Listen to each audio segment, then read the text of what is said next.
This is J. Randall Wilkerson, author of the Heart Failure Recovery Plan, Successful Heart Regeneration Using Metabolic Enzymes. This is part 16 in a 58-part video series. The entire book is covered from front to back, and we recommend that you review the introductory video in our channel to get the background. Our subject heading in this part is choline. Choline is something often overlooked, yet it is critical for heart failure recovery.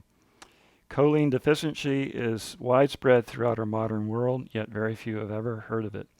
Estimates show that there is at least 80% of the population is deficient. It has a critical impact on neurological connections to the heart muscle to trigger proper heartbeat timing and strength. It speeds up heart muscle cell regeneration dramatically, and also third, it reduces the urinary loss of carnitine, which provides ATP energy boost to heart output. This is something that very few doctors and nutritionists have paid any attention to.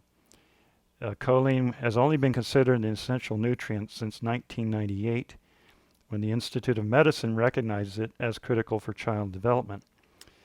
The minimum intake recommended is 550 milligrams for adults, men, and 425 milligrams for adult women. Very few Americans reach even this minimum intake. So in a study of 26 persons with the minimum intake, 6 persons still developed disease-related deficiencies. Choline works in heart failure recovery by increasing heart muscle strength and promoting regular heart contractions. It can lower your heart rate and reduce heart stress. It's a key ingredient in forming the cell walls of all living cells, and particularly the heart muscle cells that are being regenerated and replaced. The intake of choline prevents fatty liver disease. This is found in 1/3 of U.S. adults and 1/2 of men suffering from obesity. Severe choline deficiency leads to muscle damage in 80% of women and men tested. These diseases are all very simple to correct. The heart is working very hard, 4,200 times per hour, more than 100,000 beats per day, and those heart muscle cells require constant replacement through regeneration. A heart failure patient is suffering a far greater lack of heart muscle cells, therefore requiring extreme increase in replacement and production of heart muscle cells. Now, the choline content in your body is blocked from its therapeutic action by the presence of the hormone adrenaline. During the daytime, our normal stresses increase adrenaline output, leading to reduced choline levels in the bloodstream.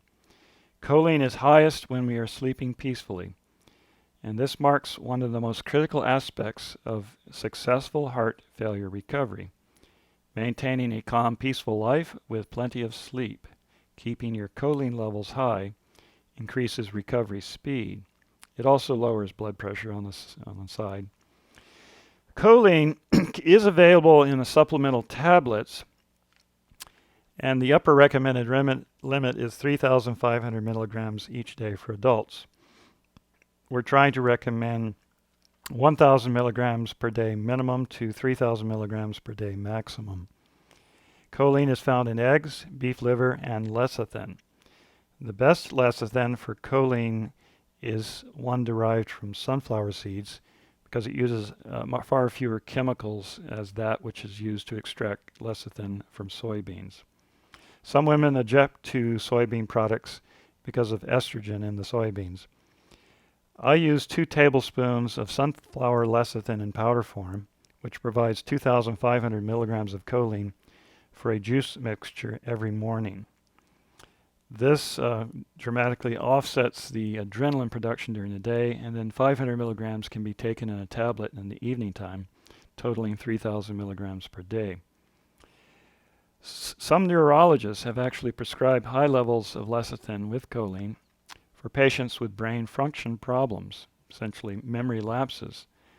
My wife actually was suffering from the inability to recall names and places a year ago. Just on a hunch, I increased the lecithin content in our morning juice to 3 tablespoons, and after 2 weeks, she improved to normal. I waited a couple of months before letting her know why she could remember everything again. And this is just a single case, not a clinical trial.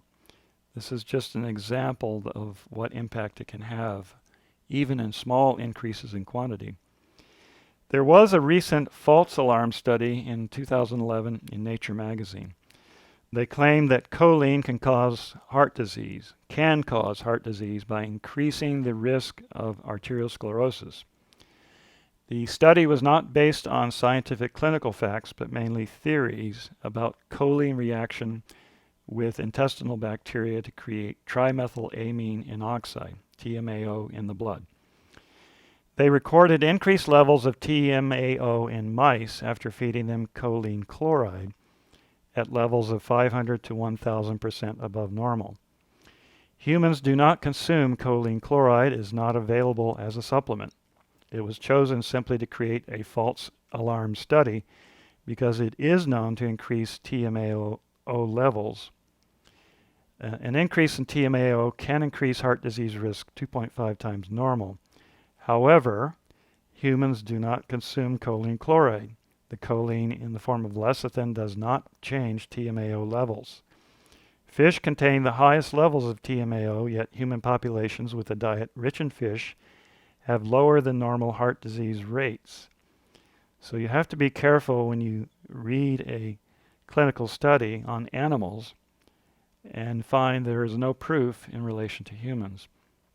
Now remember, choline is not your typical amino acid or vitamin compound. It is classified as a nutrient, and the human body can make choline. However, as we grow older, we do not make enough to rebuild heart muscle cells. Adding it to your diet is just completely simple. You can buy pound jars of lecithin powder and simply spoon it into juice and blend it in with a blender. This concludes this part 16 of the Heart Failure Recovery Plan. My name is J. Randall Wilkerson. This book is available from Amazon in print and Kindle editions, from the Apple iTunes Store as an iBooks edition, from eBay as a print edition, and direct from the publisher Wilkerson & Hughes, P.O. Box 777, Altoona, Florida 32702. It's postpaid for $24. Thank you for listening.